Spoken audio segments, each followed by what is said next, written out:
I'm Lisa Evers, and this is Street Soldiers. Fox 5 and Hot 97 present Street Soldiers with Lisa Evers. We're seeing the blackface outrage in every area of our lives, from fashion to politics, with a variety of reactions. But why is this happening now? On February 1st, a photo of a man in blackface next to another in a KKK robe surfaced in the media. The photo was more than 30 years old and on the medical school yearbook page of Virginia Governor Ralph Northam. At first, he apologized for the photo, then rescinded it, claiming not to know who it was. There were immediate calls for his resignation, but nearly a month later, a Quinnipiac poll found a majority of both white and black voters say he should stay in office. If his policies are anti-black, anti-African American, anti-diversity within his team, then we should really question him then. Right now, I would be not too quick to judge.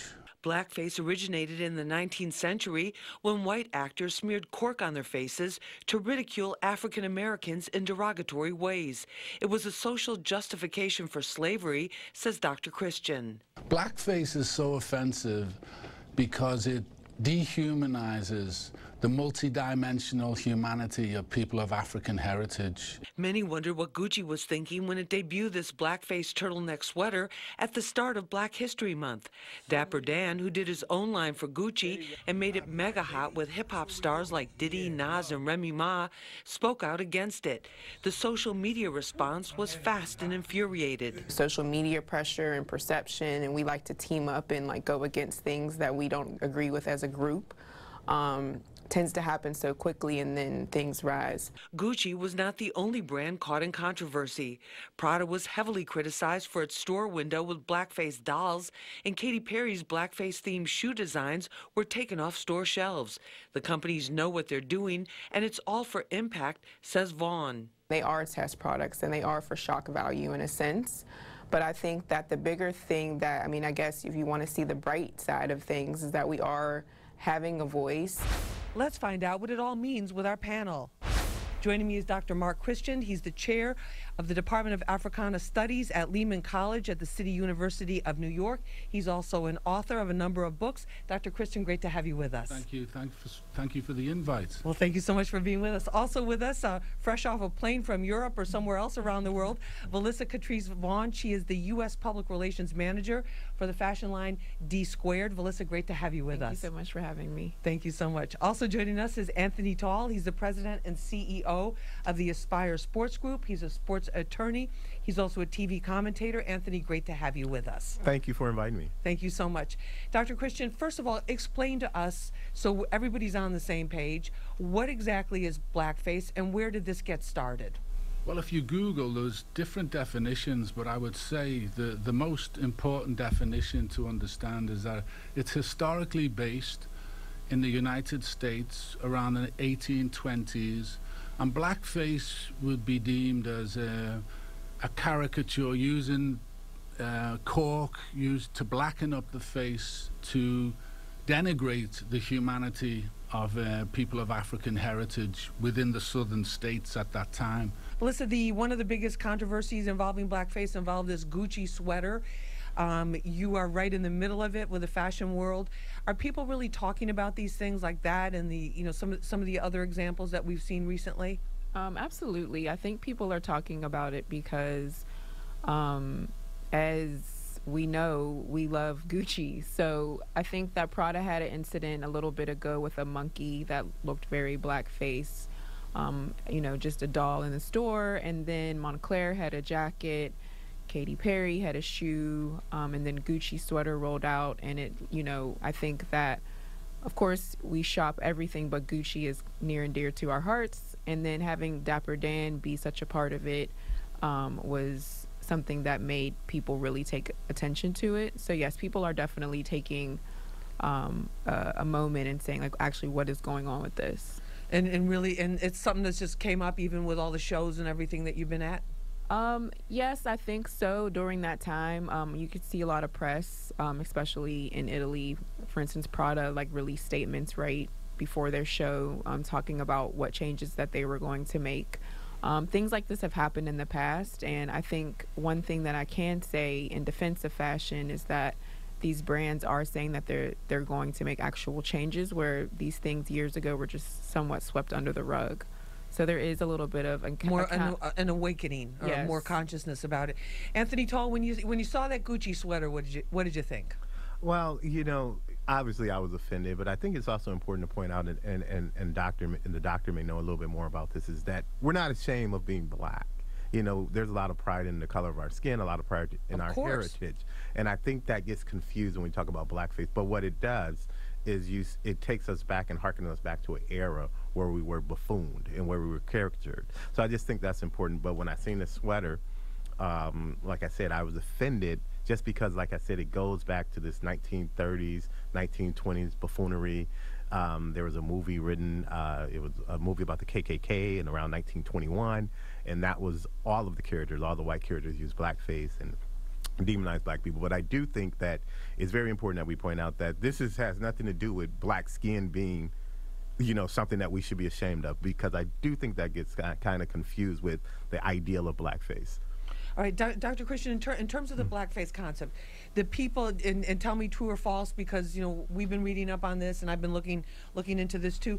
It was at a time when black actors, African Americans, were not allowed to be on the same stage as whites. That they would the white actors would put on this black face to portray black characters in these plays and in these shows, and that oftentimes the black characters, or all the time, I guess, they were portrayed in a very negative, very negative, stereotypical type of way, as being lazy, as being hypersexualized, as being ignorant, all sorts of things, and they were basically the butt of the jokes of the white actors. Yeah, but you've jumped ahead a century, because really at the heart of this, the origins of this goes back to a guy called Thomas D. Rice, who was known as the father of minstrelsy.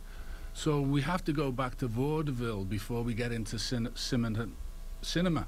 Okay. Anthony mentioned the film. It's actually 1915, and it's D.W. Griffiths, and it's Birth of a Nation, which was the white actors putting on the black face, again to distort the humanity of people of African heritage. That film was also lauded in the praised by the President Woodrow Wilson in the White House, and showed and exemplified as a great piece of art. We have to go back, though, to the 1800s to find the origins of blackface. And when you enslave a people, you have to justify that enslavement. And one of the ways to justify is to take away their humanity. And this was done via the vaudeville. The actual Thomas, there was a Zip Coon was one of the characters, which was a negative caricature of a black free person. So the freed African Americans during this era were also targeted and dehumanized. So you're basically saying this was are you saying that this was used as a cultural way to justify the slavery? To justify the enslavement, to justify segregation, to justify, well, Jim Crow is segregation, and the name Jim Crow comes from a vaudeville song. That's right. Jump Jim Crow by Thomas D. Rice. Mm-hmm. See, and that came out in it was written in 1828, and it became very popular in the 1830s. And we're 35 years away from the 1865 13th Amendment, which abolished enslavement.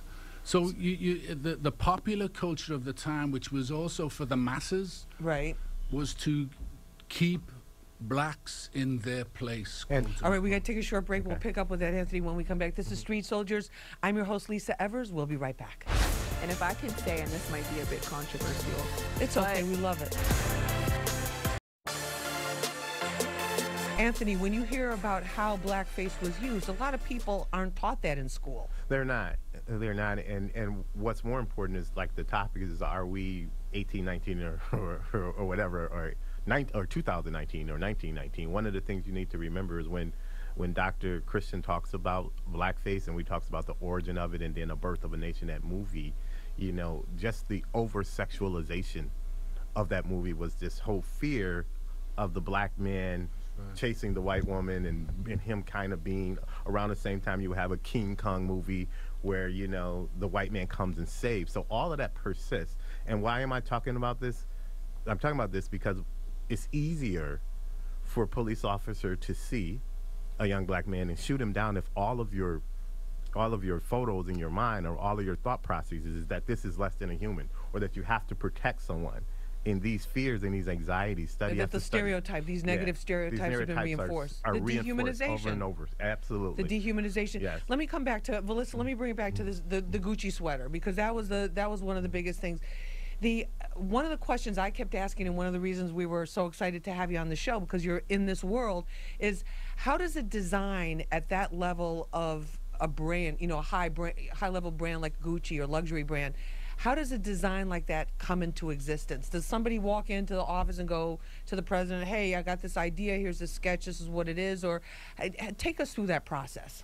I mean, ultimately, there's a team of, you'll have a creative director of a fashion house. So, you know, at Gucci, it's Alessandro, and so he'll have a team under him. So they incorporate all of these different ideas and concepts, and then you actually have people who are physically making the products, who are sketching the products, and it's almost like, you know, a hierarchy, and then comes down from there. I think, and we were talking about it a bit before the show, that what's the issue is that the right people aren't in the room. So if you have, I mean, and all design teams are different. You know, at D Squared, it's Dean and Dan who run, you know, all of the major decisions, and then there's a team under them. So with a lot of, I mean, and that's just at D Squared. I can't say exactly how Gucci is ran. I'm just giving you an example of how most houses are ran. So ultimately, I think the issue is that there's not enough people who would like put up a red flag and say, this might be an issue for someone. And not understand what it would represent. Right. Yeah. And I think that's the biggest issue. And if I can say, and this might be a bit controversial. It's okay, we love it. The Gucci sweater didn't bother me so much. I'll tell you why. Just because I felt like if you look at what Prada did and what Moncler did, it was like very, very, it was blackface to a T. I think there's also a level of where we are right now with everything in the world, that especially at some point fashion was just meant to be an expression. Like let's say if that would have been a portion of Dapper Dan's line, then I think that the outrage would have been even greater. But this is from Gucci's main line. So I think there's also a level of education that, you know, we're looking at as just as a general consumer, but there's also levels to these like fashion, like what's put out.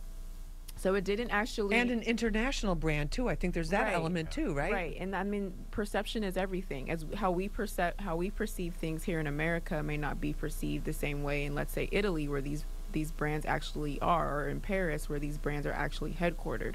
It's different globally. However, as I always say, even to my own colleagues, America is first.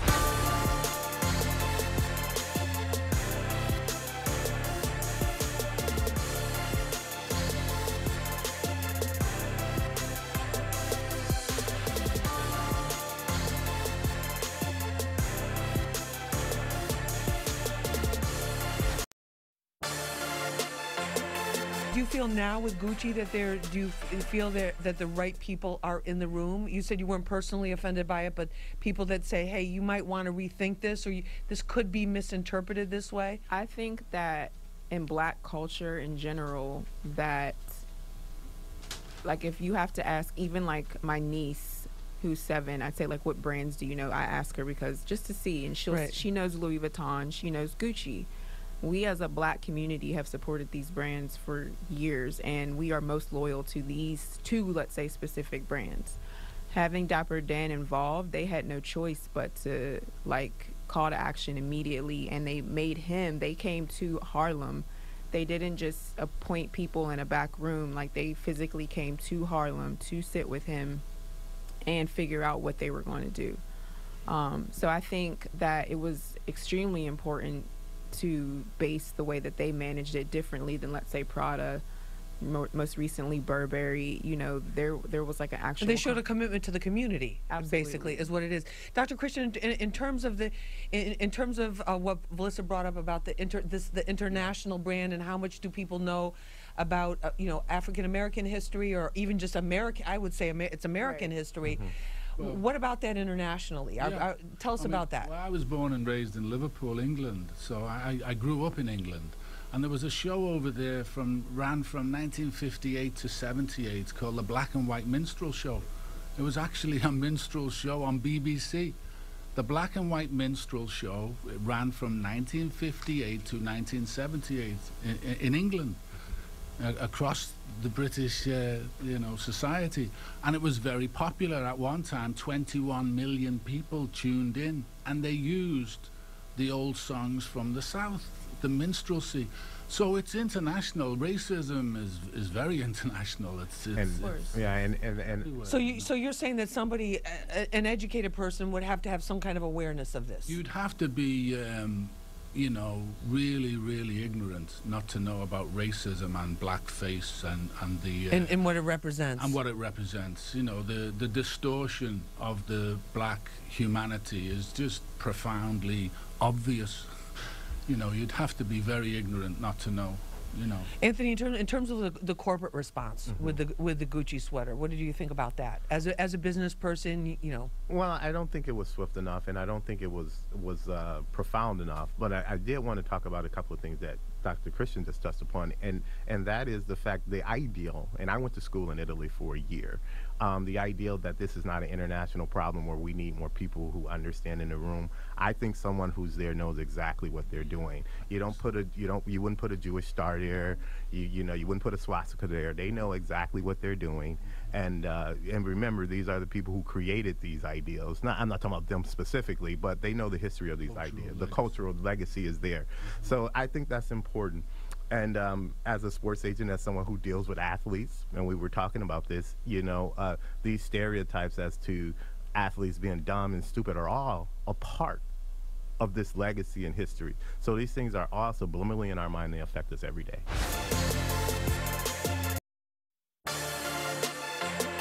Melissa, if you were advising, you've been on these panels, what do you say to them? Ultimately, I actually did say at the H&M panel, I said that we have to support one another. We need to have conversations amongst each other to figure out what we're willing to tolerate. And then when these situations do happen, because let's face it, they're going to continue, we need to figure out how we can fix them ourselves first, within the community, and like how we can support one another. So for instance, for us with fashion, I was just appointed manager just a few months ago. And congratulations. Thank you. Yeah. And one thing that I did was hire, my new assistant is a young black boy from Baltimore. I want to make the changes, and I want my inner circle to represent, what I believe in. And that's not to say that I would not. I mean, my interns under me one is Mexican, one is white, one is black. You know what I mean? But prior to but it was so funny. I had a very huge fashion stylist come in. I won't name drop, but very, very big. She represents one of the biggest hip hop artists of all time. And she came in here and she said, "Whoa, it's brown in here." You know what I mean? So that's good. That was me. And I said, when we get to these positions of power, Lindsay People-Wagner was on this panel. She's the new editor-in-chief of Teen Vogue. And she said the same thing. She's like, once I was appointed this role under, Anna Wintour at Vogue, it's a lot more browner in here. So how can we be appointing and helping one another put each other in these positions so that our voices are actually heard because we're in the room? In the room is the whole. These things won't slide as easy if you have to look across from me and say, like, is this okay? Like, better. So in the room will start to look more like in the real world. Right. Yeah. Right. Dr. Mark Christian, thank you so much. Great to have you with us. Thank you very much, Lisa. We really appreciate it. Thank you. Melissa Catrice Vaughn from D Squared, thank you so much for being with us. Me. Thank you. We appreciate it. And Anthony Tall, sports attorney, thank you so much for being with us. Loved it, Lisa. We really appreciate it. And thank you for joining us for this episode of Street Soldiers. I'm your host, Lisa Evers. Remember, use your mind. It's your best weapon. I hope it's your only weapon. Let's push for peace.